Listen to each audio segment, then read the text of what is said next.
Bom, pessoal, tudo tranquilo? Então estou voltando aqui de novo com o meu videozinho, tá? Lembrando que esse vídeo é um vídeo retrô, tá? De projetos anteriores elaborados em laboratório, aonde aqui eu vou estar mostrando a inclusão desses usuários dentro de um grupo, tá? É um vídeo bem simples e rápido, só para explanar o que ficou faltando nos outros.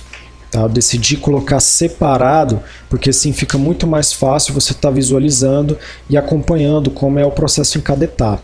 Então no vídeo anterior criamos os usuários administradores e começamos também a criar os usuários de negócio. Então os usuários de negócio estão sendo incluídos dentro dos grupos a quais eles fazem parte, e estruturando, finalizando a parte de estruturação de todo o Active Directory, para que ele possa atender aos critérios que a gente vai utilizar na hora de automatizar. Então, já adiantando, nos próximos vídeos a gente vai estar falando sobre como a gente realiza o processo de automatização dos logins, tá?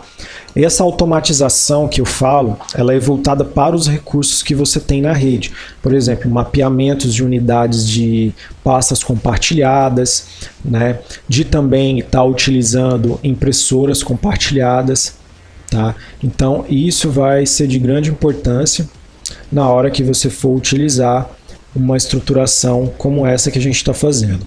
Como eu disse, para quem nunca fez uma instalação de um Active Directory, nunca construiu um domínio, volta nos primeiros vídeos aí que eu coloquei, que lá você vai conseguir, seguindo aquelas etapas, fazer uma estrutura, como a gente tem aqui agora nesse momento, uma estrutura adequada para que você possa trabalhar.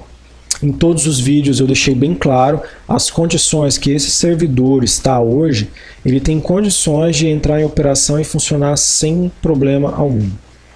Então eu criei todo um cenário fictício de uma empresa partner para dar uma complementada como os laboratórios funcionavam, esses laboratórios que eu realizava.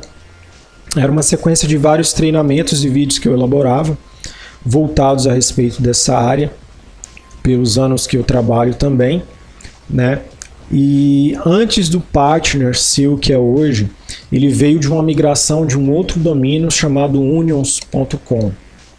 Então o Unions, ele tinha também toda uma outra estrutura semelhante à que nós temos.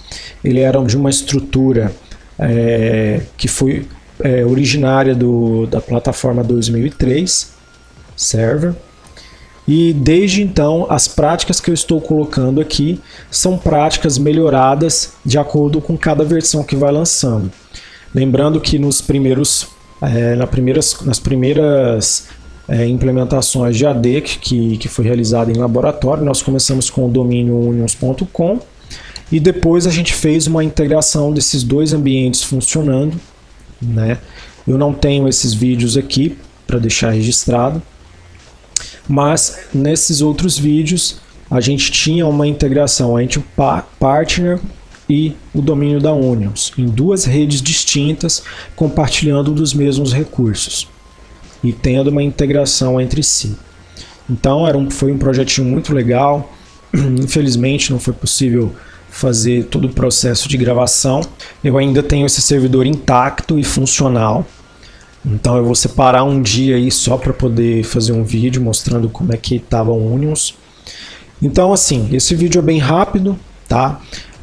Vai ser mais fácil você entender quando nós chegarmos nas etapas seguintes. O próximo passo agora é finalizar toda essa parametrização, incluir os usuários dentro dos respectivos grupos, que eles terão acesso aos recursos específicos de cada grupo.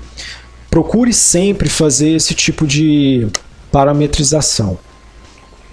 Sempre crie um padrão para dar nome para os seus grupos, Muitas das vezes algumas empresas elas costumam ter uma documentação de procedimentos, aonde esses procedimentos vai ditar como que você vai criar um grupo novo, porque muitas das vezes você chega numa empresa, por exemplo, essa empresa já tem todos esses grupos, você chegou lá hoje. Então o que você vai fazer, que é o que está acontecendo nesse vídeo, é adicionar usualmente usuários dentro de um grupo, porque de repente um cara mudou de setor, você vai trocar ele do ADM para o comercial, né, vai dar todos os grupos de acesso do comercial, vai tirar os grupos do ADM que ele tinha. Então, assim, são coisas corriqueiras, mas pode acontecer, por exemplo, de você fazer uma criação de um usuário. Então, nós temos um outro vídeo aí anterior a esse que fala sobre a criação de usuários dentro do AD, né, e não é diferente da criação de grupos. A criação de grupos ela não vai ser uma coisa muito usual que vai acontecer dentro de uma organização. Geralmente ela vai acontecer sempre no início, ou quando a empresa está surgindo, ou quando a empresa abre uma nova filial, que aí ele tem que criar um outro domínio membro do domínio global deles, né?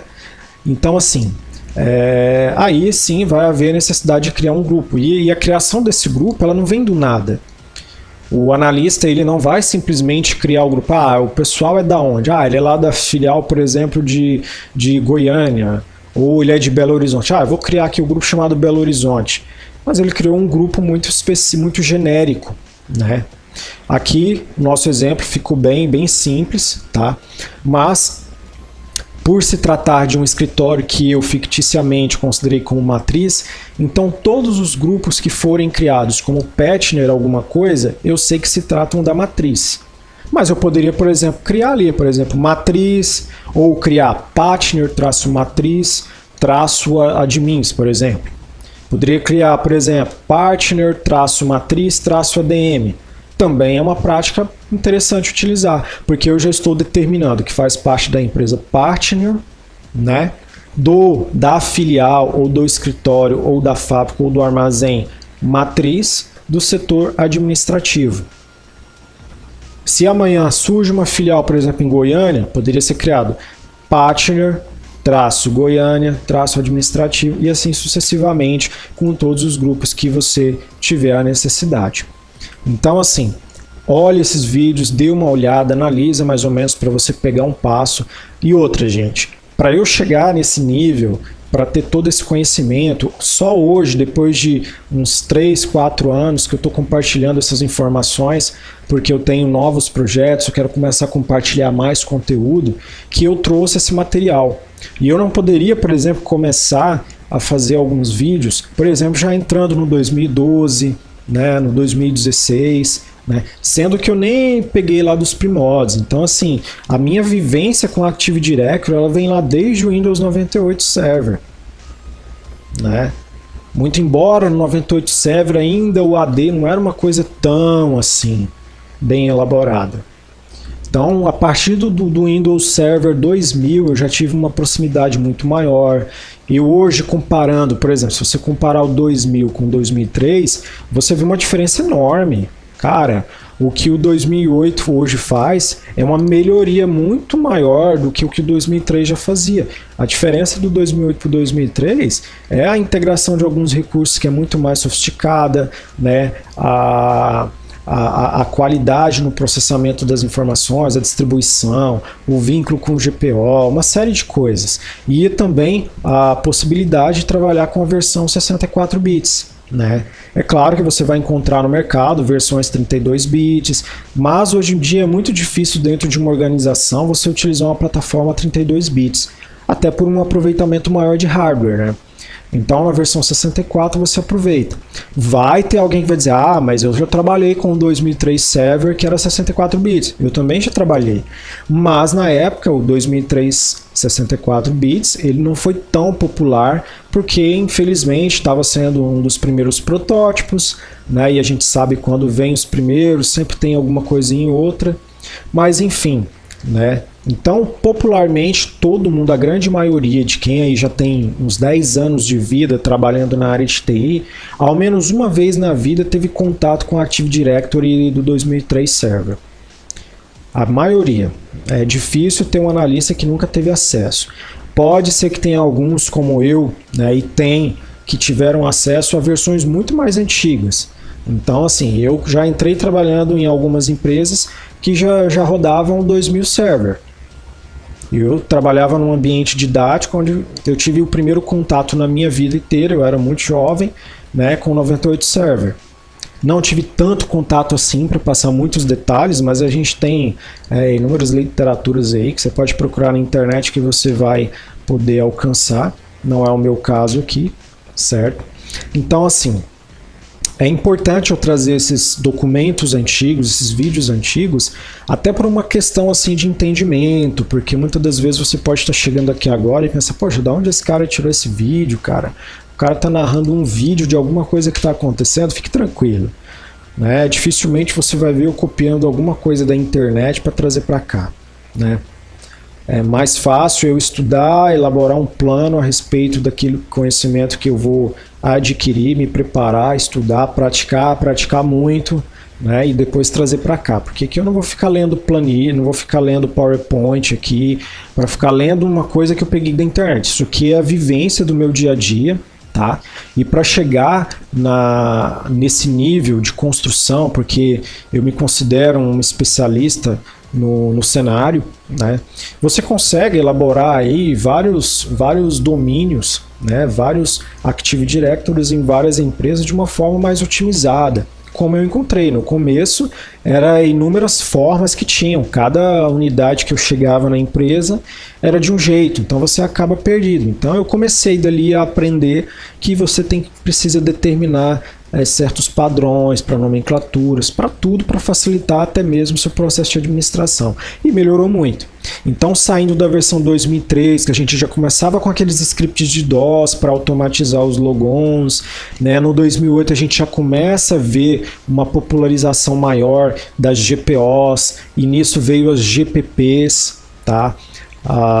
No 2008 R2 veio a Group Policy Preferences, que vai fazer um trabalho muito bom de delimitar os grupos de acesso. Então todo esse trabalho que eu estou mostrando ali de aproveitamento retrô dos vídeos é justamente para levar você ao entendimento que eu quero que você chegue.